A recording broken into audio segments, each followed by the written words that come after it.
Hello， 大家好，欢迎收看刘毅美食。今天我们做到红薯凉粉鱼鱼，点赞转发是对刘毅最大的支持。下面我们开始制作红薯凉粉鱼儿，夏天喝上一碗，特别的凉快，特别的爽口。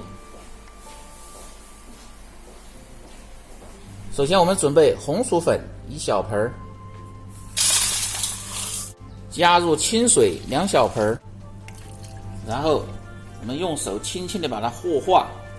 这是农村自己做的红薯淀粉，不让里边有这个疙瘩。好，基本上成这样就可以了。起锅烧水，用刚才的小盆加入4小盆水，然后这个小勺放入小半勺的食用碱，放入盐2勺，然后用蜜漏过一下这个淀粉水。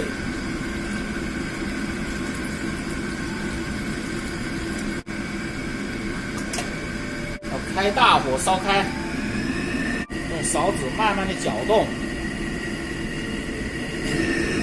烧开往小火慢慢熬，可以看见这个淀粉逐渐的变化，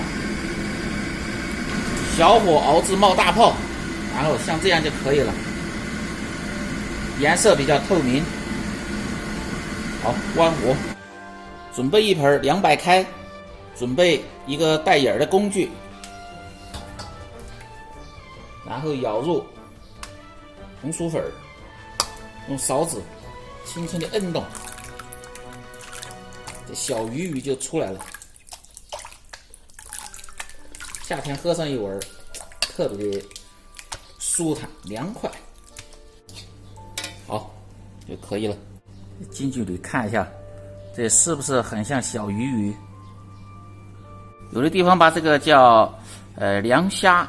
喜欢吃甜的就放入红糖，但是我个人更喜欢吃酸辣的，放入少许的盐、酱油、陈醋、